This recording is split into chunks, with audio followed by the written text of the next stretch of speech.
Okay, everybody, let's just get cracking. Welcome to our webinar series, sharing with you all tips and tricks to ensure that you are well equipped to deal with all the aspects that we're all facing at this point in time. So let's just get cracking. So this session is about the hot secrets to accelerate and automate your event sales process. This session is about me sharing with you tips on what I've seen throughout our career or within our engagement with some clients, how salespeople are using automation and how they're using all these tools that they have available at their fingertips to accelerate the process. At this day and age, it's just so extremely important to automate whatever you're doing, especially now. You might have a lot of prospects. Your sales team is going to have to call a lot of individuals or have to get in touch with a lot of individuals. They're going to have to be doing a lot of email follow-ups. We all know that it's now difficult to start selling as we normally would our events and our sessions. So the idea with this is so that you have the tips, that you understand why that is important, and I am going to share with you for each of those tips, tools and tech that is going to allow you to do precisely what I'm just talking about. This is not a presentation about tools predominantly, although I am sharing tools. So, and then I'll provide you, with the names and with the links of other people that can help with all these things, but you will make sure that you will check yourselves. The other element is I recognize that many of you guys already use tools like HubSpot, that you guys use tools like Pardo, Salesforce, etc., and that's kind of what we, I just want to make sure that if you're using a marketing automation tool, very likely you can do many of the things that I'm talking about. I've seen many familiar faces. I'm not going to talk about who we are. Many of you guys, I hope and I expect, already know us. But generally, so that to let you guys a little bit about background about my track record, I've been working in this industry for the last 20 years, and we've marketed all sorts of events, big and small, and then we work with all sorts of individuals and companies and event organizers, both big and small. Let's just get cracking. So the tool number one that everyone's using, or that sales individuals should be using, and if you're a marketeer, you should be encouraging your sales guys to use it, is the email scheduling tool. What is this tool? This is a tool that just simply is going to allow you to save time and focus on key sales tasks. What I think is important is the email scheduling tool just prevents you from sending emails at 3 a.m. in the morning or 10 p.m. in different time zones. And it is kind of probably the simplest tool that you can ever do. Probably many of you guys know already how to use it, but if you don't, here it is. This is just basically when you're trying to send an email, you do not send an email as soon as you press send. You send an email at the time when you want the prospect to receive that email. So this is kind of the way it would look in Outlook. And there's a little tool called delay delivery. And then when you press that delay delivery, you're able to choose that. And if you're using a tool like Gmail, then this is kind of the way that you would generally do. You will go and type in your name, and at the bottom on your send, when you press the send on the send button, then you will have the ability to do what you call schedule send. So many of you would have already kind of know how to do that. So it is schedule send button. And that way you're able to select at the specific time that you want to send your emails. It's a very simple thing. One tip that I'm recommending you guys to do, make sure that you send your emails, and that goes for prospecting emails or email marketing emails. Send it either 5 minutes, 7 or 10 minutes before the hour, or 5-10 minutes after the hour. The reason why you do that is because, as you would understand, meetings will happen generally at around 9 o'clock, 10 o'clock, whatever time. They just happen just at a specific time. So what is your potential prospect doing before the meeting? They'll probably check in their emails. What is the prospect doing after a meeting's finished? They're probably going to go and check the email. So a little tip that I have for you. If by any chance, guys, I'm going really fast, please do let me know. I have 13 tools to share, and if I'm going too fast, please shout and stop me. Now, email scheduling tools. Sorry, using scheduling tools. And this is when you are trying to get someone to speak to you. And you normally say to the individual, what is the best time? So then a back and forth sort of sequence of emails starts taking place, and it is the biggest time waster that exists. So using a scheduling tool will allow you just to simply share your calendar with the other individuals so that they are able just to pick a time that suits them most and best. And then that way you do it in one touch point, you will just get cracking with that. And so whether you're booking a call, or whether you're booking a time to do a demo, or a time to do whatever it is. So generally this is kind of what it looks like. So you will share your timeline, and then you will share your calendar, and people are able to choose the slots that are suitable for you. I use two tools, and this one in particular, so that one, what you've seen before, is kind of a really cool one which shows all your calendar. This one in particular is kind of quite cool because it just gives the prospect the possibility just to pick between a range of 3 days. One tip that I also wanted to recommend, if you're using an email scheduling tool where they can see your calendar, just make sure that you do not allow yourself to be booked all the time, right? Because if someone's going to try to check what is the best time to speak with you or with your sales individuals, then they're going to be able to realize that if you haven't got anything in your diary, then that gives the appearance that you're not busy. So just make sure that you only allocate certain time frames where people are able to speak to you. Again, these scheduling tools are very good when you're working in different time zones, or when you're pitching, or when your sales guys are working with individuals in different countries. This one is also good, but the best thing about this one in particular, which is called assistant.to, works very well because it just only gives the prospect 3 options, and also it just gives the individual the possibility to pick it within the email itself, right? One, you have to go into a website. This one is within the email itself. All the links to this will be on the slides, which we're going to send after the session starts, right? Now, these are the tools that you can use, and let's get cracking. Now, the other aspect, which I think is the most important one for sales individuals, is using pre-built email or message templates. Absolutely critical, because at the end of the day, when you work within events, you at the end of the day are sending email marketing messages. Sales teams, the line of communication is asking the prospect to do one of the following things: is either register the interest to attend the event, download a brochure, request a delegate list, download a sponsorship, or speak to a member of the team. So it is very samey. And if you start to have generally the same type of conversations or the same type of pitch, then it makes sense for you to create a template or to, what we call it, standardize the process. How does that look like? That looks like, one of the use cases, the most popular one is to send like a thank you email. So when someone engages on your website to download something, you would then send what you call a thank you email. And that goes something like this. I'll let you guys kind of read and to see how it all works.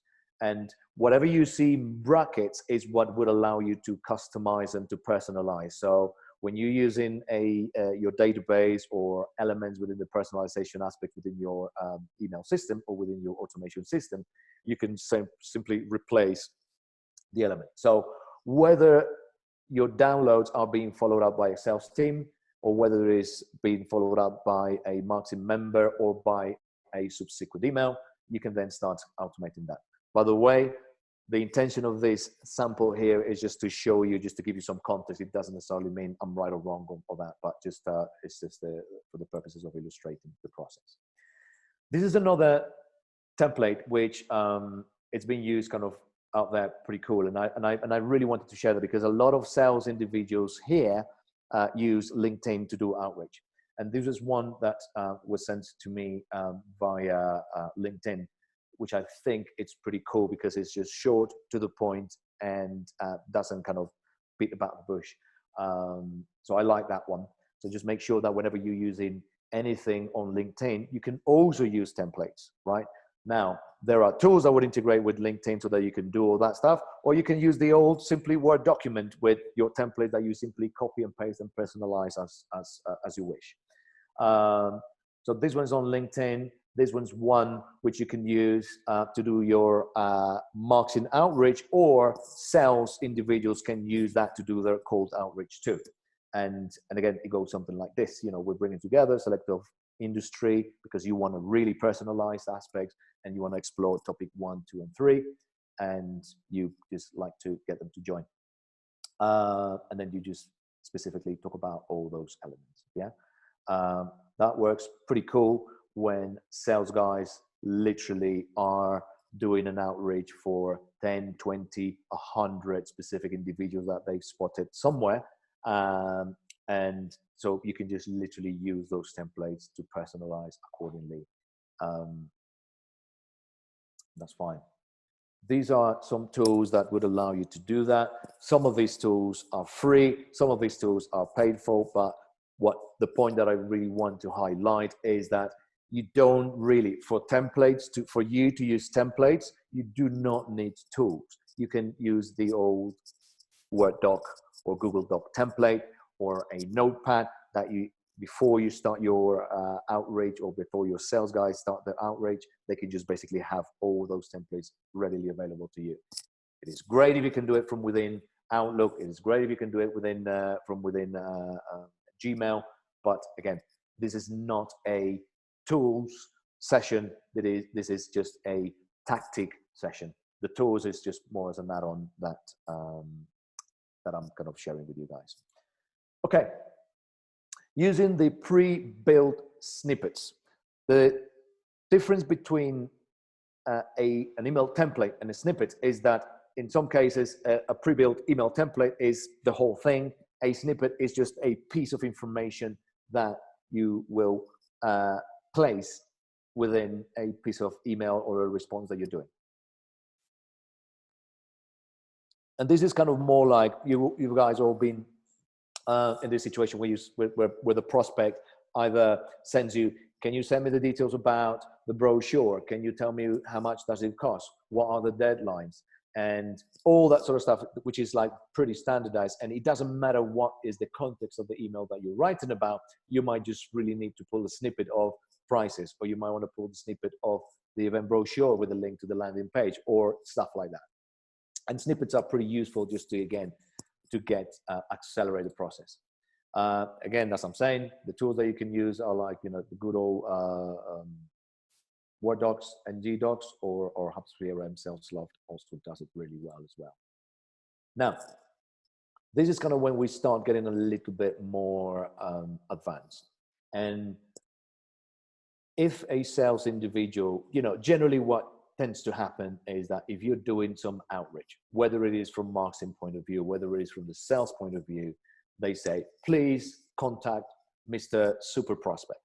You go build an email, whether it is on LinkedIn, whether it is on email that you send that email out, very likely the person does not respond. And if the person does not respond, then you're going to have to then do another follow-up email. So that means that you will need to build, when you're doing cold outreach to your prospects, you need to build a sequence, right? A sequence of emails that would allow the individual to respond. Because we have to acknowledge and respect the fact, especially in this day, at this situation where we're right now, when people are not going to respond. People are busy, right? And it might not be that they're not they might really like what you've got. They might really want to engage with you, but it just doesn't happen. So sending a follow-up email and having a cadence of 3, 4, 5 touch points is recommended when you're doing the outreach. So in this instance, creating your sequences is absolutely fundamental, because a sequence will just literally take care of doing that outreach as and when you think is important. I just really wanted to clarify something because I think this is very, very, very hot at the moment. Is how many times should you, as a sales or marketing individual, reach out to someone about an event that you are promoting? And we're talking about touch points. An individual needs a certain amount of touch points, and a touch point means a phone call, an email, or even a live conversation before the individual engages, right? It might also involve an email call, or even, and I'm referring email, I'm referring to LinkedIn as well. So when it comes to the number of touch points that a prospect will be required to respond to you, that's down to every business, to every individual, and depending on your industry and depending on your process. But the important aspect is that in order for you to guarantee success, you need to be consistent, right? And whenever you are doing outreach to a group of 10, 20 individuals, you need to make sure that your sequence is exactly the same so that you're able to assess. One statistic that I really wanted to suggest with you guys and then kind of share with you is that across a broad spectrum of data, the ideal and right number of touch points that you will be required to have with an individual is 8, right? And again, email, call, whatever it is that you're going to reach with that individual. It is statistically been kind of proven that more than 8 touch points, then the law of diminishing returns comes into play. So I have done a poll among sales individuals within the events industry, and they give up at 4 attempts, right?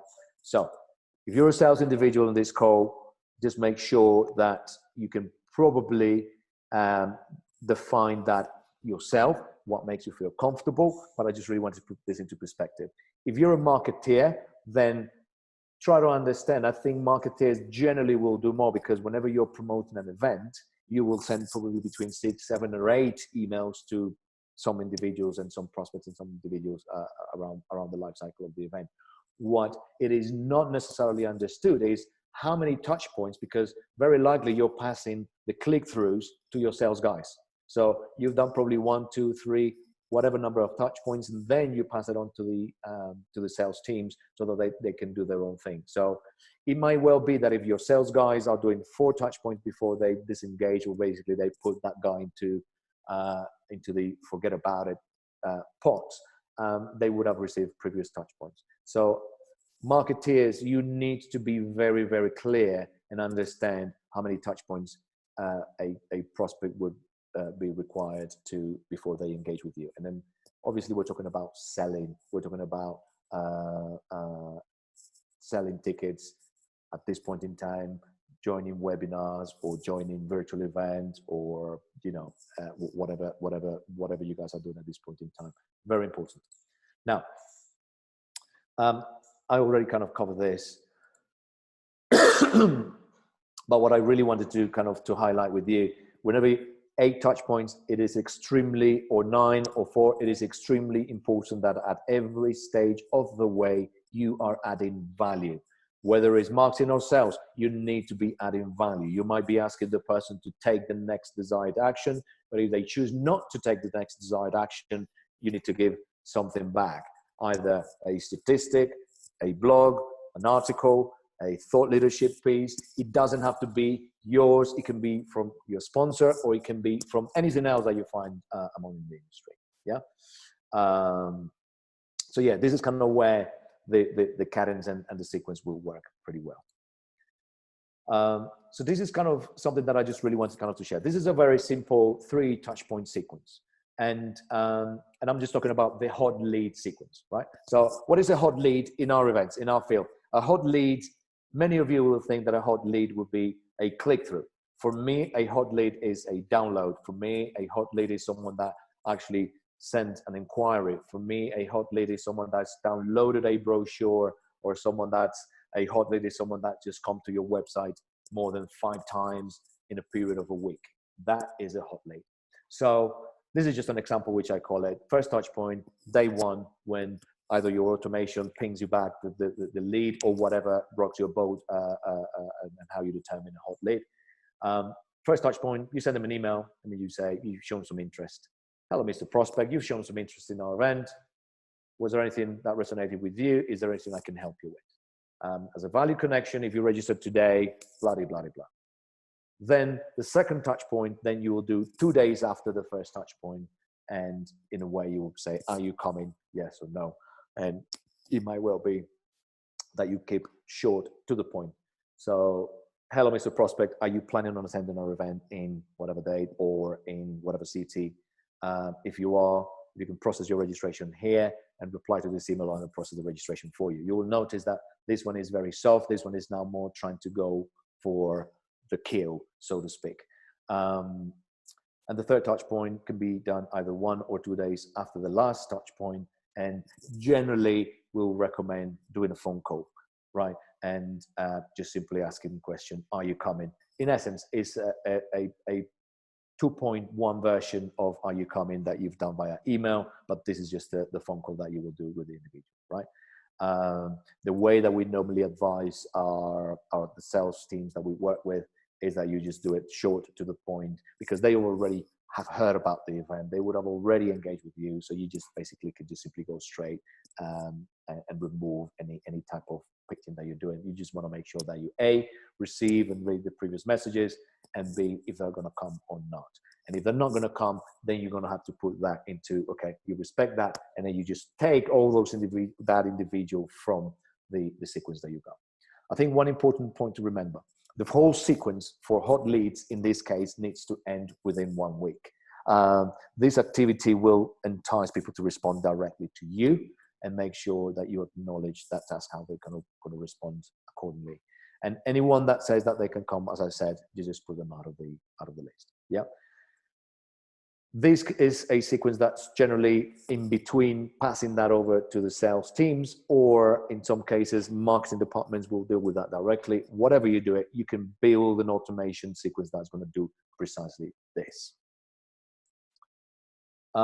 This is just another, call it template or illustration on how you would then go about it. I think marketing teams and sales teams need to understand. You don't really need to know exactly how the email is going to look like, but this is the way in which you need to understand the sequence in your head or within your team, so that then whoever needs to to create the emails, then write it up. But generally, this will be a sequence that we recommend all our clients to use, and it will generally be different as you adapt. And this is like mostly like an email marketing sequence to promote an event.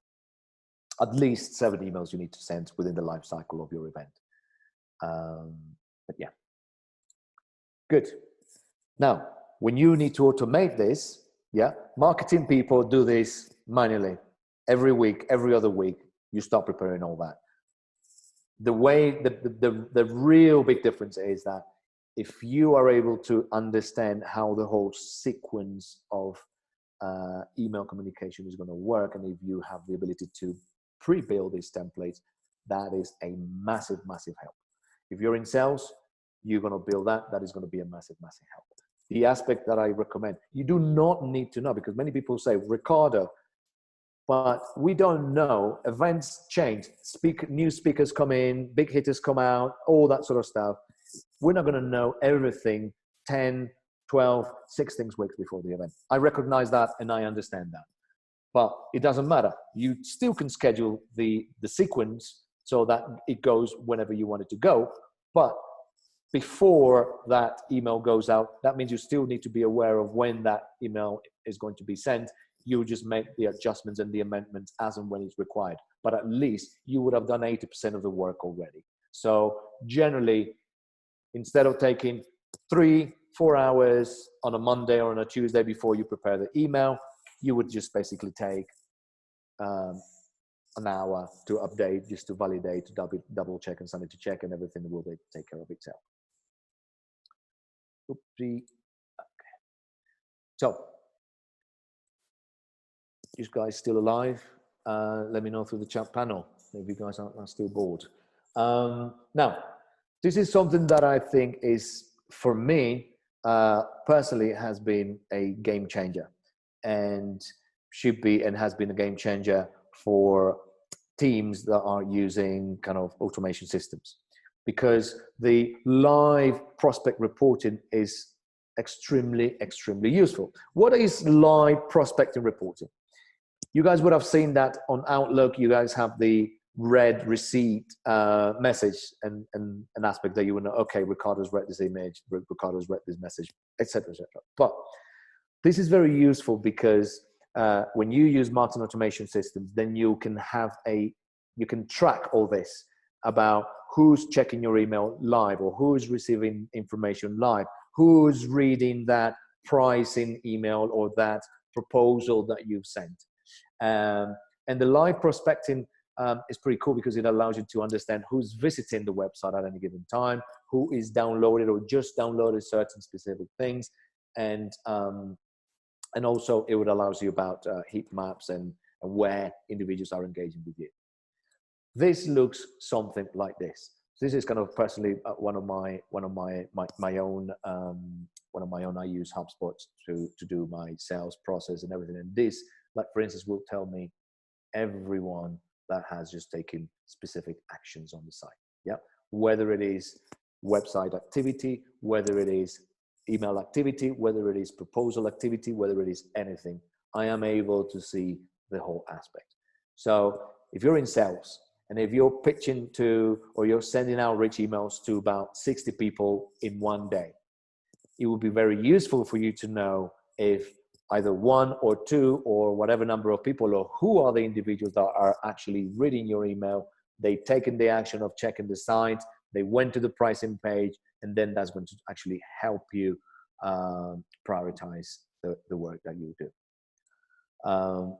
Tools that will do this kind of pretty cool are the HubSpot CRM, a tool called Engageo, which is pretty good, and VWO and Lead Forensics will do that very well.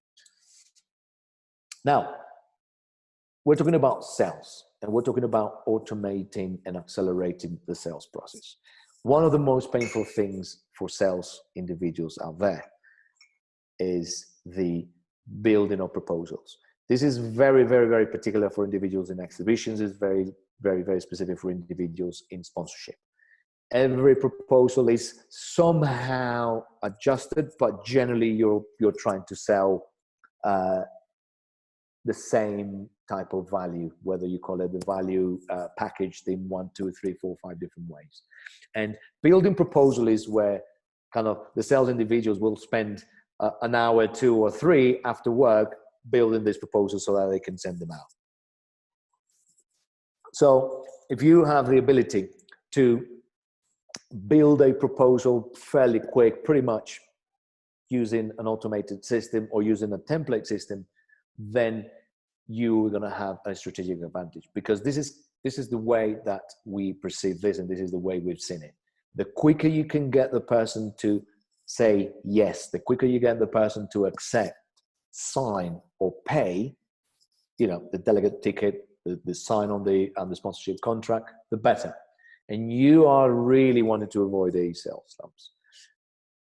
I don't know about you, but if I catch a prospect hot after I have a conversation with them, I want to give them immediately the ability so that they can commit. Trying to get back into that individual a day after, 2 days after, with a proposal or with whatever it is, with an email follow-up, then the person's interest and engagement is going to fade. And then we're going to have to then start again the process of following up. How you doing? How's it going? Are you looking at this? Are you looking at that? Etc. Etc. And I think the important element is that this automated proposal tools, the best thing is that they will also give you an insight as to who and when your proposals and which pages are being looked at. So it's pretty funky. The tools that I have used for a while have been Proposify. This is pretty good. Odo, Sign New, and BidSketch. They're very, very good. So that allows you just to simply, you have your proposals and then you can customize with modules. And if you are having, like, let's say, exhibition or specific sponsorship packages, you can then kind of pre-build the packages and all you have to do is click and drag. And many of them would allow you to sign it on the spot digitally. Many of you would actually allow you to then purchase. So if you get on these proposals tool, or you can even send a payment link when you're selling delegate places to your prospects just right from an email. Yeah, so this is very good. HubSpot also does proposal tool.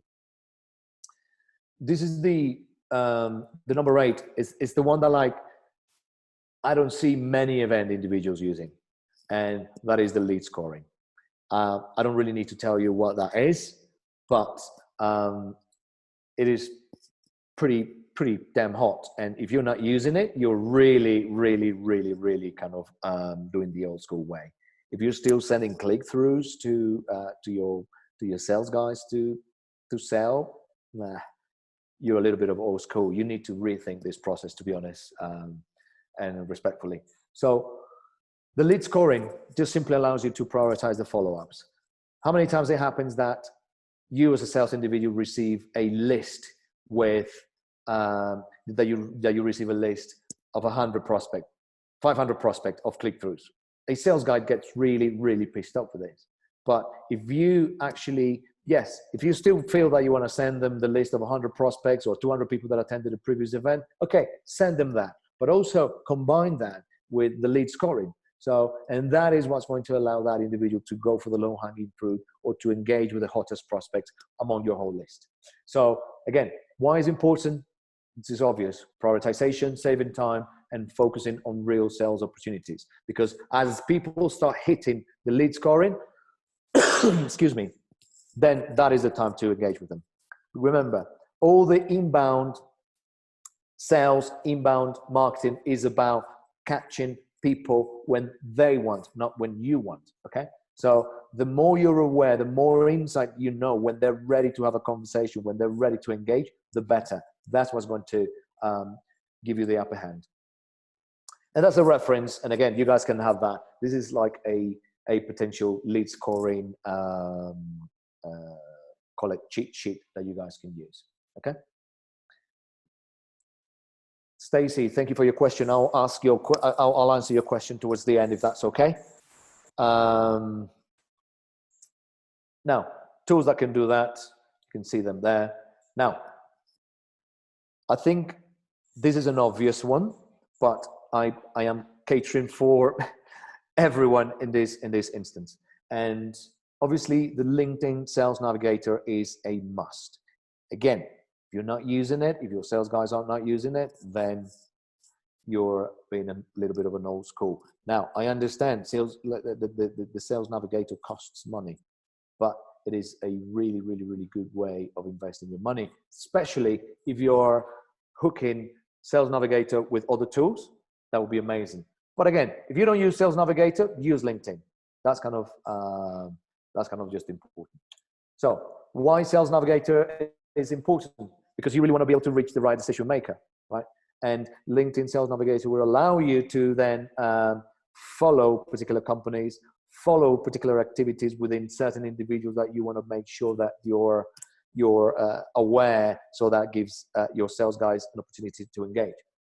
Now, and if you are able to sync LinkedIn Sales Navigator with your CRM, bingo.